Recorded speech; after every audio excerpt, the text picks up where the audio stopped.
Hello everyone, welcome to my YouTube channel learn and grow. आज की class में हम बात करेंगे प्याजे थ्योरी की। लास्ट क्लास में भी हमने प्याजे थ्योरी को पढ़ा था। उसमें हमने बेसिक कॉन्सेप्ट्स की बात की थी, जिसमें हमने एसिमिलेशन, अकोमोडेशन, इक्विलिब्रियम, ये सारे कॉन्सेप्ट्स को स्टडी किया था। आज की क्लास में हम जो प्याजे की थ्योरी में 4 डिफरेंट स्टेजेस हैं उनको स्टडी करेंगे। चारों स्टेजेस को आज की क्लास में कवर नहीं किया जाएगा। आज की क्लास में हम जो फर्स्ट 2 स्टेजेस हैं उनके बारे में स्टडी करेंगे। तो आज की क्लास को हम स्टार्ट करते हैं। फर्स्ट इज, सबसे पहली जो स्टेज है it is sensory motor stage, और नेक्स्ट स्टेज जो हम पढ़ेंगे it is pre operational stage. तो सेंसरी मोटर स्टेज जो है इसका टाइम पीरियड सबसे पहले आपको पता होना चाहिए, बर्थ टू 2 ईयर्स।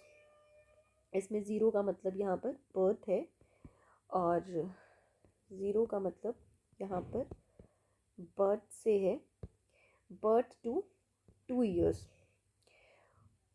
उसके बाद नेक्स्ट नाम से पता चल रहा है कि यहाँ पर जो बच्चा है सेंसेस के थ्रू अपने आसपास के एनवायरनमेंट को स्टडी करने की कोशिश करता है, समझने की कोशिश करता है, और उसी के सेंसेस के थ्रू ही वो अपनी जो अंडरस्टैंडिंग है अपने आसपास की सराउंडिंग को लेकर बनाता है। This period is called sensory motor stage because the child's thinking involves seeing, hearing, touching, moving, tasting and so on. तो ये जो रिफ्लेक्स एक्शंस हैं, जो बेसिक्स हैं, उसी के थ्रू बच्चा, जो चाइल्ड है, इन्फेंट है, वो आसपास के एनवायरनमेंट को समझने की कोशिश करता है।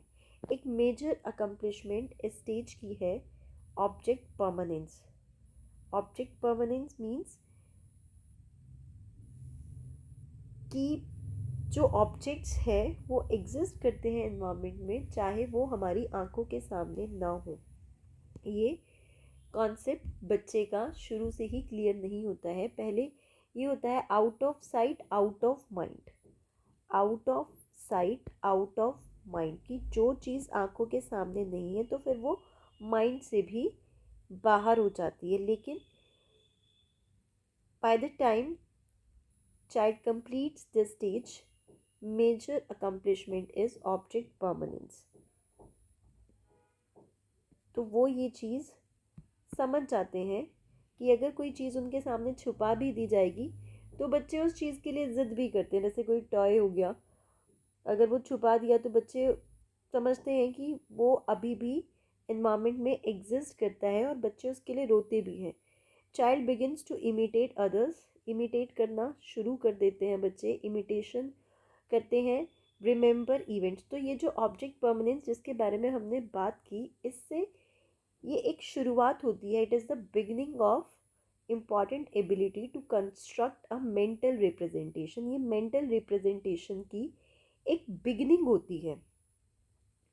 It is the very first beginning of mental representation.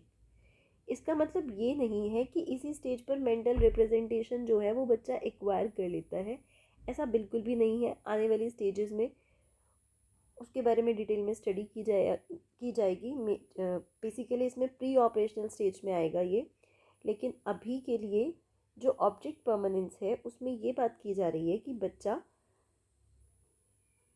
शुरुआत कर देता है to construct a mental representation. Mentally वो चीज़ दिमाग में है, तभी वो ये अंडरस्टैंडिंग बिल्डअप करता है कि अगर कोई चीज़ आंखों के सामने नहीं है तो इट मीन्स कि वो अभी भी एनवायरनमेंट में ही है। नेक्स्ट, गोल डायरेक्टेड एक्शंस। तो सेंसरी मोटर स्टेज की ही बात की जा रही है। गोल डायरेक्टेड एक्शंस जो है बाय द एज ऑफ 2 बच्चे अकम्प्लिश कर लेते हैं। कोई भी टॉय है उसको एक्सप्लोर करते हैं। जैसे कोई कंटेनर है, कंटेनर को खोलने की कोशिश करेंगे, उसमें से कुछ अगर टॉयज़ रखे हुए हैं उसके अंदर तो उसको निकालेंगे। जो भी वो एक्सप्लोर कर सकते हैं उसे एक्सप्लोर करने की कोशिश करते हैं, और इस स्टेज में ये सब काम जो है बेसिकली सेंसेस के थ्रू किया जाता है। ये अंडरस्टैंडिंग सेंसरी मोटर स्टेज के बारे में आपकी होनी चाहिए। जब सेंसरी मोटर स्टेज का नाम आए सबसे पहले इसका time period, that is from birth to 2 years. Next, object permanence, senses के थ्रू बच्चा सीखता है. Object permanence, goal directed actions. इसी पॉइंट को स्लाइड पे मैंने एक्सप्लेन किया हुआ है, आप इसको रीड कर सकते हैं. So that's all about sensory motor stage. अब हम चलते हैं नेक्स्ट स्टेज की तरफ. I hope I have made my self clear. Next, pre operational stage एक बहुत ही इंपॉर्टेंट स्टेज है. 2 to 7 years इसका टाइम पीरियड है. इसमें हम काफ़ी सारे कॉन्सेप्ट्स के बारे में स्टडी करेंगे. The stage before a child masters logical mental operations. एक एक टर्म को हम ध्यान से पढ़ेंगे. सबसे पहले आप नाम पर ही ध्यान दीजिए. जब भी हम किसी चीज़ को स्टडी करते हैं, बहुत सारी चीज़ें अगर हम उसके नाम से ही क्लियर करके चले तो बहुत आसानी रहती है चीज़ों को लॉन्ग टर्म तक याद रखने में. जैसे pre operational stage. Pre means पहले. कौन सी, किससे पहले की बात की जा रही है? Pre operations. ऑपरेशन से पहले की स्टेज है ये. ऑपरेशन का क्या मतलब है प्याजे के अकॉर्डिंग? ऑपरेशन का मतलब है जो मेंटली हम कोई एक्शन करके देखें, वो ऑपरेशन की डेफिनेशन है प्याजे के अकॉर्डिंग. कि हम मेंटली कोई चीज़ ऑपरेट करके देख ले, बजाय इसके कि हम उस एक्शन को फिज़िकली परफॉर्म करें. तो ये उससे पहले की स्टेज है. ये वो वाली स्टेज नहीं है कि कोई हम एक्शन मेंटली परफॉर्म कर सके, हम फिज़िकली करके ना देखें. लेकिन ये स्टेज जो है उससे पहले की है. Operation, actions a person carries out by thinking them through instead of literally performing the action. यही मैंने आपको भी एक्सप्लेन किया है. The stage before a child masters logical mental operations. Logics missing होते हैं स्टेज में. ऑपरेशन से पहले की स्टेज है. 2 to 7 इसका टाइम पीरियड है और इसमें लॉजिक्स नहीं होते हैं. लॉजिक्स को मास्टर्स नहीं किया हुआ होता है बच्चे ने. वो आने वाली स्टेजेस में होगा. अभी हम mental operation stage, pre operational stage को पढ़ते हैं. At this stage the child is moving towards mastery but has not yet mastered these mental operations. Mental representation यहाँ पर बहुत लेवल तक बच्चा सीख जाता है, लेकिन उसकी मास्टरी अभी नहीं होती है. इसीलिए thinking is pre operational. Thinking यहाँ पर जो है वो प्री ऑपरेशनल होती है.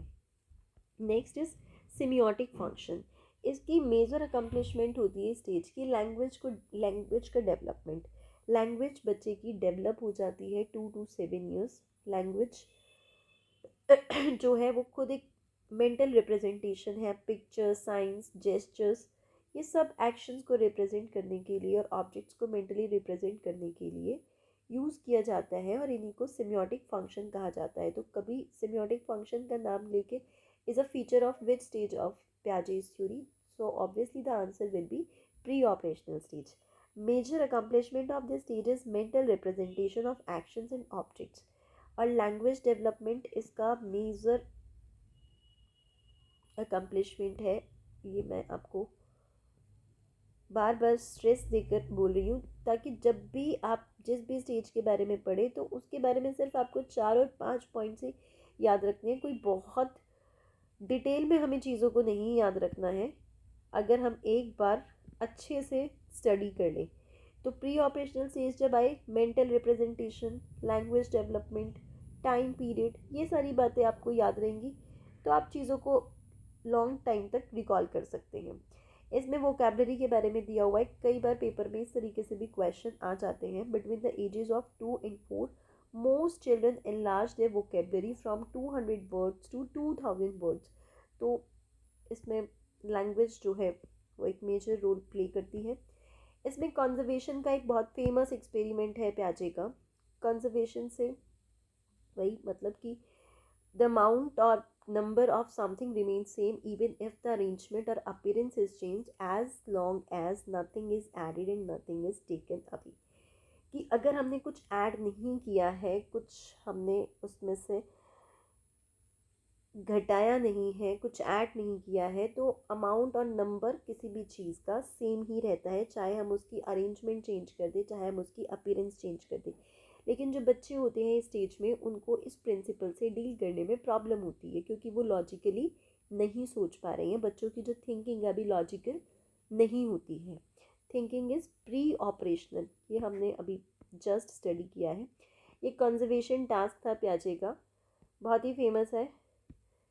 जब दो कंटेनर में, दोनों सेम कंटेनर है और सेम अमाउंट ऑफ लिक्विड दोनों में है, और जब आप बच्चों से पूछेंगे कि क्या दोनों में लिक्विड सेम है, तो बच्चे का आंसर जो है वो यस होगा।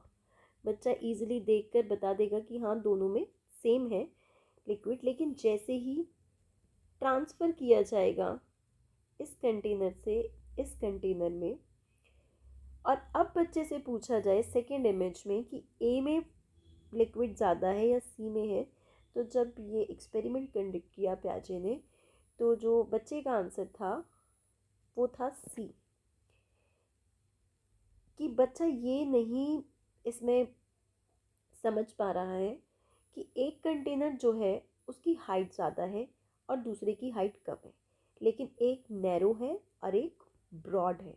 तो इसकी जो हाइट है वो कंपनसेट हो गई है इसके ब्रॉड शेप से, लेकिन दोनों में जो अमाउंट ऑफ लिक्विड है वो सेम है। ये बात हम समझ पा रहे हैं, लेकिन child at pre operational stage according to प्याजे ये बात नहीं समझ पाता है।